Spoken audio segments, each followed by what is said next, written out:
Hello YouTubers, Facebookers and Instagrammers. I'm here to make another video for you guys today talking about Spaniels. What is our number one issue with Spaniels or working breed Spaniels? So as I've talked about before, predominantly Cockers and Springers. I probably see 80% Cockers to Springers these days. Statistically, that's what I'll deal with most. There are characteristical traits and differences between the two. If you ask me which would I rather have, I'd probably rather have a good Springer than a Cocker, but the reality is that the Cocker is the more popular dog at the moment, and I understand that in the house environment with them being that much smaller, and their hair doesn't show up so much, but they tend to be a little bit more headstrong. There's lots of characteristical traits. I'm not going to go through them all now, but our number one issue is probably something to do with one of these, or something similar to one of these, okay? Is that your dog has been bred to hunt, find, chase, catch, and potentially eat if it's allowed to naturally follow its instincts, of course. Obviously, as a shooting dog, we don't want them to do certain parts of that. So we want them to find game. We want them to flush it. Traditionally, then the gun would shoot the bird, would wait, then send the dog through the retrieve. Not damage the bird and then bring it back. So our job as a trainer is to enhance certain aspects, for example, the hunt and the find within a safe, controlled distance. The steadiness, so we're not chasing. Then we're going to go get, and then we're going to suppress any type of damage and make sure that the dog comes back. Now that is naturally and effectively what your working breed Spaniel has been bred to do. And it doesn't matter that you are buying it as a pet. It doesn't matter that you put a collar on it. And it doesn't matter that you repeatedly tell me, which I get on messages every single day, this is just going to be a pet. I don't need a field trial champion. It's not going to work. That's fine. But don't let that negate your dealing with the issues of that dog. Okay? It's really, really important to understand those issues that come out. Now, you might have had one before, and if you've experienced some of those problems, that can come off the back of maybe a bit of naivety at the beginning. I'd be interested to hear, so perhaps put some of your experiences down in the questions below.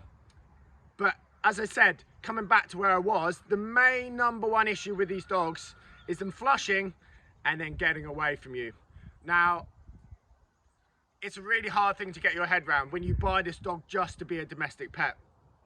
You might not be aware of this, but sometimes this instinct doesn't start to come out till quite a lot further down the line. So you could be at 8, 10, 12, maybe even a little bit older than that, months, where the dog is just happy being around you. And you've long ago forgotten, stopped thinking about any type of training.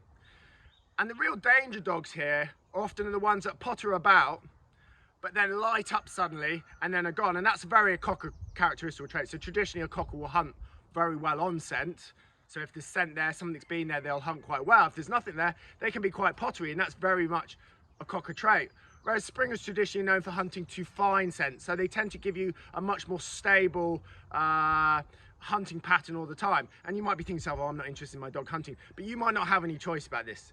And so you have to have a better understanding about learning how to train your dog correctly for the way that it's been bred. And it doesn't matter, again, coming back to it's got a collar on, it's a domestic pet. It doesn't stop your dog wanting to do what it's been bred to do.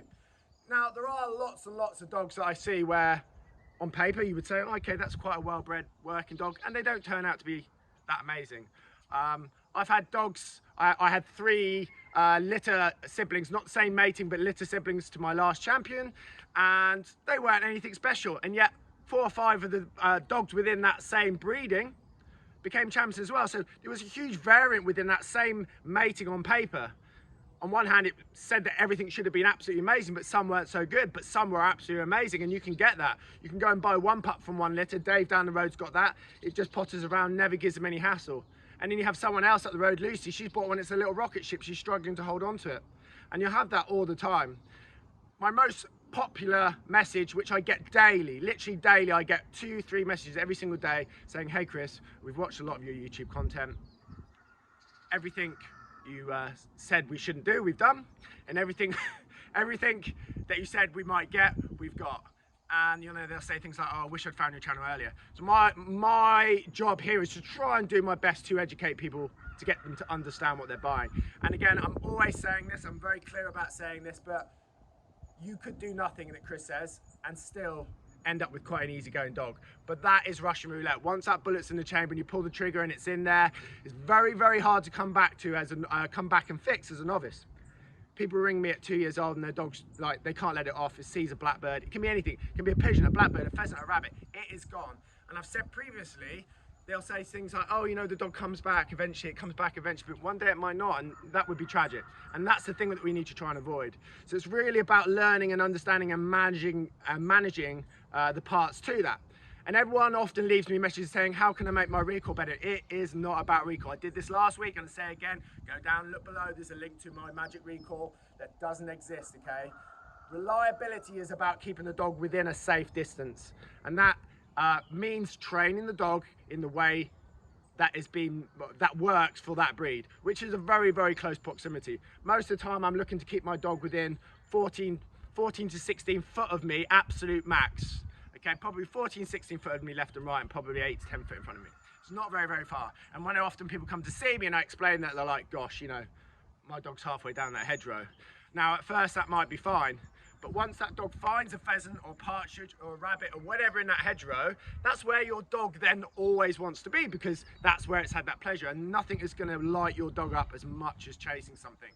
Don't get me wrong, I've had dogs before that even under a lot of cohesion and a lot of encouragement, I can't get them to chase, and that does happen. Okay, and I say that because with trialing dogs, sometimes we let them have a little bit of a chase at the beginning because that uplifts the pace, gets them hunting harder. But I never ever recommend that to novice people, because it's literally like lighting a fuse and you can get yourself in an awful lot of trouble. But my point is, some never actually end up chasing, but I would say the vast majority have that ability to do that. And if you wait to see if you've got that, and you have, it's often too late. And that's the bit that I want to protect against. So, for example, in my online training, when I'm working with my clients, I can often get people thinking, why are we doing this? Why are we doing that? A lot of the earlier stages that you do in your correct training is about keeping that dog under blinkers, and I've talked about this in the past. I want the dog to only know the things it needs to know now, and the things that are going to come later will come as and when I work through those stages. I don't want to go off on too much of a tangent on lots of different things. I literally could talk for hours and hours and hours on all different subjects.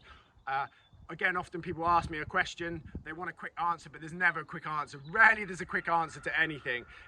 Often everything comes back to those very, very early parts. So getting in the foundations, doing your training correctly at the beginning, trying to get a retrieve, that gets you interaction with the dog. Something I say all the time again is, don't try and run the energy off your dog, try and make your dog mentally think, and the best way to do that is through retrieving. It might not have any end result for you, you might not use the dog in any capacity for shooting, but it's still a great way for you to interact with your dog, get it doing the things that you want it to do, having great eye contact, keeping the dog naive in and around you. So as I said before, our main #1 issue is that chasing. And so if you start taking that dog out before you've done all your other training right, you put all your safeguards in place and then work through the stages, get the dog hunting, because that's what it will naturally want to do. Whether you like it or not is irrelevant. It probably will happen in 70% of the cases. I had one of my good clients come and see me yesterday. We've got a big safe pen here, and we went in there and the dog's potting around. We can't get the dog away from heel because we need to get the dog away from us to teach it to turn, which is ultimately our control. Think of that as your steering, okay?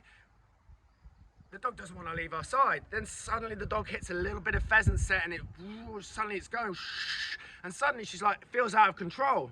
And the problem with the cocker is it can be very sporadic like that, so it doesn't give you lots of opportunity to practice of dealing with the dog when it's firing on all cylinders. And that can be really, really tricky, and that's why it takes so long to work all through your stages. So we wanted the scent, but we don't want the end result of finding something, and it's quite hard to find that and set up that scenario. Something I'm often saying as well is the chances as a novice training one of these dogs really well without help is really, really unlikely. In my case, I think when I first started, I think it was probably 5 or 6 dogs before I managed to get a dog that I could actually compete to a standard that I could compete. And then probably quite a while after that before I even got my first, what's called a ticket, which is like an award to say, well done, you did everything right, but you didn't deserve an award, you didn't deserve a placing. And at that point, I was so pleased with that when I first did that. But it took me a long time to get there because I made so many mistakes on my early dogs. Like, I look back and think about some of the things I did, and Christ, I thought the dog was ready, and you know, it just wasn't. And that's one of those things I'm always saying, if there's any doubts, there's no doubts. If there's any doubt that you don't think, oh, my dog's ready for this situation, there's no doubt you don't go and do it yet. And you need to work through all the different stages. Hopefully I've been a little bit of help here. My brain tends to go off in all different directions sometimes, and I'm trying to keep to the script, which isn't always the easiest thing to do. Like I say, I'd be interested to hear your experiences of chasing or anything around that situation. Put them down in the notes below. It'd be great to hear from you. If you want any help with online training, it's super popular in the early months. So just drop me a message over on my Facebook page and I can send you some information through on that and hopefully help you out. But anyway, I hope you have a great Sunday, guys. Catch you later.